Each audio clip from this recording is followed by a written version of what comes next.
Bueno,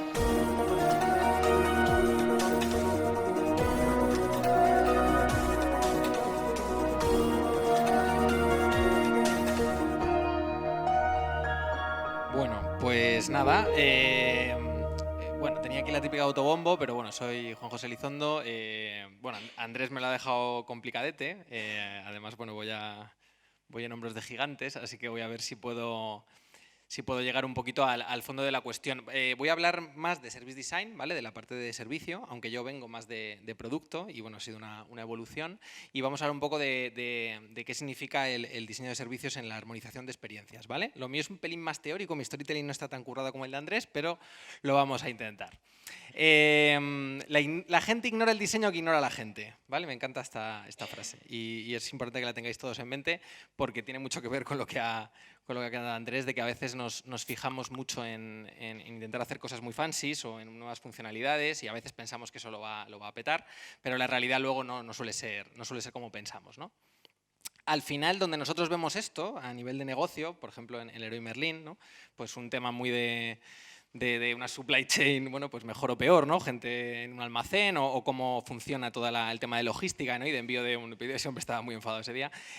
Al final las personas sueñan con esto, ¿no? Las personas lo que tienen son momentos vitales, que puede ser pues la primera vez que hacemos nuestra primera mudanza, que esto espero que sea un montaje, cuando nos casamos, ¿no? La primera reforma, que suele ser un pequeño infierno, yo la he vivido hace poco y es un infierno, y bueno, pues la llegada de niños, ¿no? De nuevos miembros de la familia que también cambian un poco el entorno en el que estamos, ¿no? Al final, los diseñadores, en términos amplios, somos mediadores de sueños. O sea, no estamos fabricando nada concreto, sino que estamos intentando solventar los problemas de las personas, ¿no? Y en la medida que conectemos con las personas, conseguiremos que esos sueños se hagan realidad.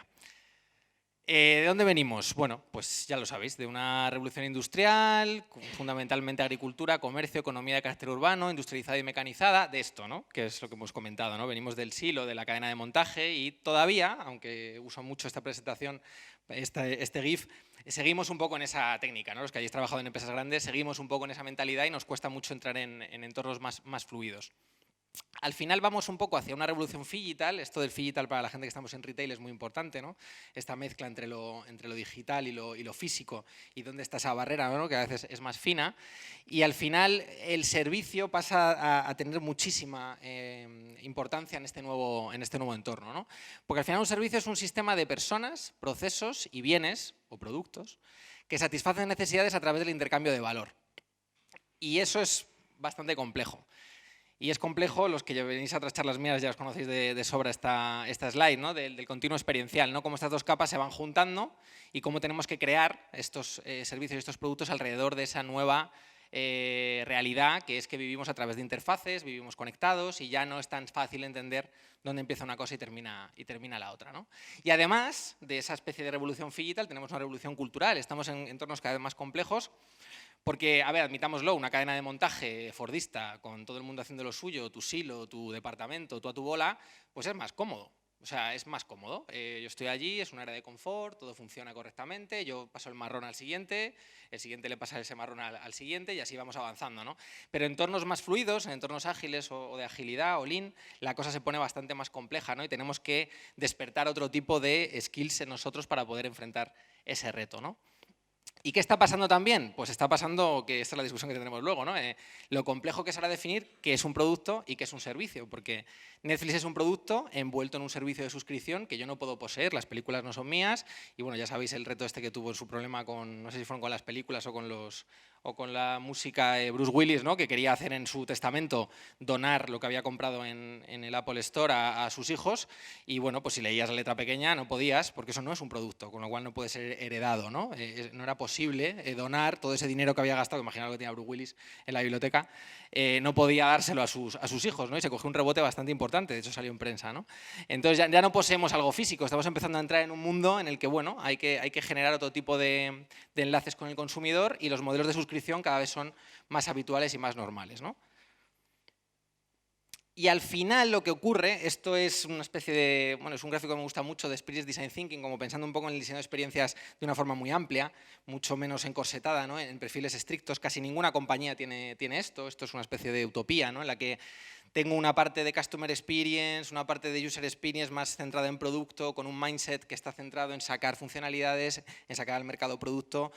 Una parte de gente que está centrada mucho en el cliente, ¿no? En servicio de atención al cliente, en la parte de postventa, etcétera.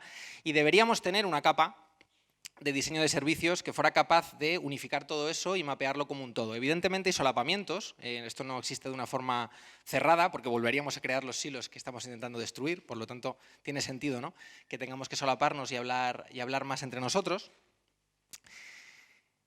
Hoy, la mía va a ser mucho más rápida, así que yo cojo el... Estoy hablando muy rápido hoy, ¿no? Sí. Vale, vamos a parar un poco. Entonces, el rol de diseñador de servicios. Aquí está Luis, que le he visto ahí, que no sabía que venías. Bueno, Luis ha sido mi jefe en Leroy Merlin el último año y pico. Y este es su journey de Leroy Merlin, las etapas de experiencia dentro del Leroy, que son muchas y muy variadas, porque en el do it yourself, en el hazlo tú mismo, no solo vendes el producto, sino que pretendes que la gente aprenda a utilizar cosas, aprenda de fontanería o de electricidad, se compre piezas de cosas, cree cosas nuevas a partir de la nada, arregle cosas que tiene en casa, se meta en el lío de un nuevo proyecto y por lo tanto nuestras fases de experiencia son un poco más complejas, ¿no? Entonces este es un journey estratégico que intenta definir a qué nos dedicamos, ¿no? y qué queremos entregar al cliente y cuáles son esos momentos o esos sueños que queremos hacer cumplir, ¿no? Hay que atraer a ese cliente, aquí temas de traffic manager, de conseguir que la gente llegue a nuestra página o a nuestros servicios, inspirar a esas personas. Puede que haya inspirado mucho, pero tiene que descubrir, ir un poquito más allá. Luego tiene que comprender qué es eso, porque no es tan fácil entender cómo funcionan determinadas cosas, ¿no? Imaginaos lo complejo que es, pues eso, ¿no? Entender, bueno, pues poner una lámpara puede ser un infierno, según el tipo de techo que tengas y el tipo de lámpara que sea, y vas al Leroy y vuelves y vas porque no siempre se te olvida algo. Tienes que diseñar, oye, voy a hacer mi casa nueva, voy a hacer una obra, tengo primero que diseñar cómo va a ser esto, ¿no? Y hay que ayudar al cliente a diseñar. Tienes que seleccionar, porque una vez que has diseñado dices, bueno, pero entonces el suelo este de madera va mejor con esto, quiero cerámica en la cocina, etcétera. Tienes que decidirte, vale, ya he seleccionado esto, ahora vamos ya directamente al punto final, ¿no? Tienes que pagar, tienes que hacer todo un proceso de checkout, ya sea en la tienda o sea online. Transportar eso, que bueno, transportar eso ahí solo es una pieza, pero transportar eso es otro infierno, ¿vale? En retail, muy importante. Hacer, porque a lo mejor lo que te mandan está por montado o sin montar, o requiere un montón de cosas extra para poder ser disfrutado, y luego efectivamente disfrutarlo y a poder ser compartirlo, ¿no? Que estaría un poco rodeando todas estas etapas de experiencia. Y aquí, cuando empezamos a bajar, es donde se pone la cosa interesante. Imaginaos que al final estoy más o menos en un entorno de agilidad, en Leroy estamos en ello, todavía no es una realidad, digamos, de facto, pero tenemos ya equipos Scrum que trabajan en agilidad y se dedican a crear producto y a diseñarlo tanto en la parte digital como en la parte analógica. Entonces, imaginaos que tenemos dos equipos que quieren crear 3 MVPs, no sé si conocéis el concepto, el mínimo producto viable, etcétera. A mí me gusta llamarlo mínimo producto con valor, ¿no? Y tienen un roadmap, un backlog. Luego hay otros 3 equipos para la parte de descubrir y comprender, un equipo en diseñar, 2 equipos, etcétera, ¿no? Imaginaos esto escalando, ¿no? Porque se suele estructurar así. Los equipos se especializan en etapas diferentes del journey para que sean capaces, ¿no?, de entregar el máximo valor dentro de ese momento del cliente. Pero luego, esto es muy bonito en la planta donde están todos los desarrolladores, estamos aquí en plan Scrum, hacemos nuestras dailies, todo es muy bonito, pero la realidad es que después hay todo un equipo de marketing y comunicación que a lo mejor tiene a su vez otros 10 proyectos transversales que van en paralelo con los proyectos de producto de arriba, que pueden ser temas más de comunicación o de marca, de engagement, etcétera, temas de fidelización. Tenemos un equipo de instalaciones que se dedica a hacer proyectos transversales de instalaciones para que a ti te puedan poner tu tarima flotante o otras historias. Compras, hay gente que tiene que comprar los productos, que se va por el mundo a buscar si la cerámica de no sé qué es mejor que el suelo de no sé cuántos. Financiero, supply chain, atención al cliente, postventa, toda esa gente no está siempre implicada dentro de esa cadena, sino que flota y pilota alrededor del resto de la experiencia. Y todos afectan a lo que queremos entregar al cliente. Entonces, el Service Designer, lo ideal es que armonice esta experiencia para crear un roadmap no de mínimos productos viables que se entregan de forma, digamos, separada, atomizada, pum, pum por allí, pum, pum por allá. Esto lo podéis ver, hasta a Google le pasa, ¿no? Al final, cuando hicieron Material Design, luego de repente entrabas en un sitio y Material Design estaba, bueno, más o menos bien implementado, luego en otra app estaba implementado a medias, luego los de Play Movies pues hicieron su vida por su parte. Es decir, al final, según va creciendo la organización, necesita roles que sean capaces de armonizar y crear ese mínimo servicio viable, ¿no? Es decir, qué entrega de valor completa que envuelve a todos nuestros productos y que le da sentido a la marca, estamos entregando. Y eso es un perfil muy complejo que debe asegurar coherencia, escalabilidad y soporte en el tiempo de ese servicio, ¿no? Y ahí, bueno, pues entran un montón de cosas. Por ejemplo, desde el diseño de servicios tenemos que hablar mucho más con Contact Center, tenemos que entender mucho más a la gente que está a nivel de CRM con el tema de la calidad del dato del cliente. Al final no nos vale solo con sacar funcionalidades, hay 1000 cosas alrededor que si no hacemos bien se rompen, ¿no? Y bueno, evidentemente hay que experimentar, hay que seguir haciendo estos MVPs y probar, pero debería haber una coherencia global que nos permita entregar una cosa que tenga sentido en el largo plazo y que el cliente pueda valorar. Y esto es de aquí mi amiga. Es el tema del backstage, es de Marta Falcón, del backstage y el front stage, ¿no? Es una cosa que se habla mucho en diseño de servicios. Al final es muy normal que uno esté muy centrado en la parte de las acciones que ve el cliente, ¿no? En el escenario. Y nos empeñamos en hacer todo eso muy bien, pero si los de detrás no están haciendo el trabajo para soportar esa escena, es muy complicado que eso funcione. Es más, si lo pensáis en teatro, cuando hay un cambio de escena, cuando de repente cambia una escena y cambia otra, hay un montón de gente moviendo decorados, moviendo el suelo, bueno, en fin, según cómo sea el teatro, pues incluso pues se mueve el escenario, o entra agua, o en fin, fuego. Todo eso lo hace esta gente del backstage para que luego el cliente pueda ver esa parte exterior, ¿no? Y ahí está el core de la cuestión. Ahí es donde el diseño de servicios da la clave para poder soportar todo lo que hay delante. Y es donde hay que hacer foco y lo que suele estar un poco más oculto, ¿no? Es un trabajo más sucio, entre comillas, que cuesta mucho trabajo hacer. Y al final hay un montón de fases y herramientas en el diseño de servicios que en algunos casos se solapan con el de producto. Esos discoveries, ¿no? En el que tenemos a lo mejor un stakeholder mapping, lo que ha comentado también Andrés. La organización normalmente es nuestro primer escollo. Pensar que uno llega a diseñar como si todo funcionase en un mundo ideal, no es así.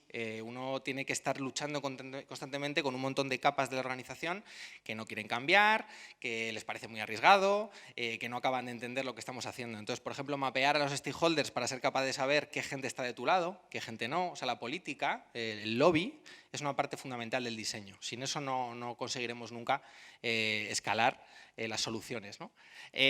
Pues temas del Service Blueprint para que la gente vea de un vistazo realmente esta coherencia global, ¿no? Poder entender exactamente dónde conectamos con el cliente. No sé si os ha pasado, ¿no? Pero a nosotros nos ha pasado. De repente un día alguien pregunta ¿y cuántos mails estamos enviando? Y en el fondo uno sabía que enviábamos 3 mails, otros 2, otros 4, pero nadie había mapeado entero porque hacía mucho tiempo que no se había hecho ese trabajo, ¿no? Y de repente te das cuenta de que ni siquiera tú mismo sabes cuántos correos electrónicos estás mandando, cuándo mandas el SMS. Esto ocurre en muchísimas organizaciones, ¿no?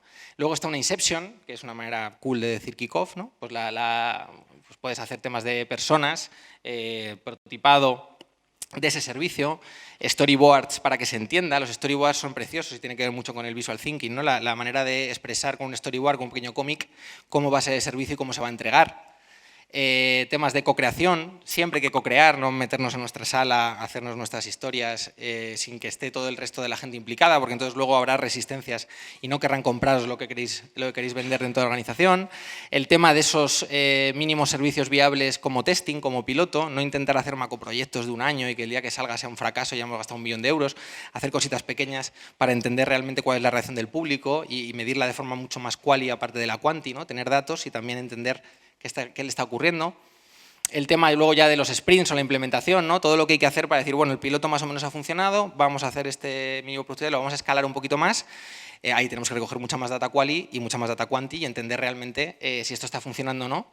Y luego el evolutivo, ¿no? Que es el gran olvidado. Hay muchas organizaciones que anteriormente, hasta que llegó un poco la agilidad, pues sacaban un producto o un servicio, allí lo abandonaban. Y no sé si conocéis la ley de la termodinámica, ¿no? Pero cualquier cosa que se deja ahí lo que hace es degradarse. punto pelota, ¿vale? O sea, las cosas si se dejan ahí abandonadas, se degradan y se mueren. Entonces el evolutivo, estar continuamente trabajando, es la única manera de mantener el sistema activo y al día. Si no, simple y llanamente muere. Y ya está. Gracias.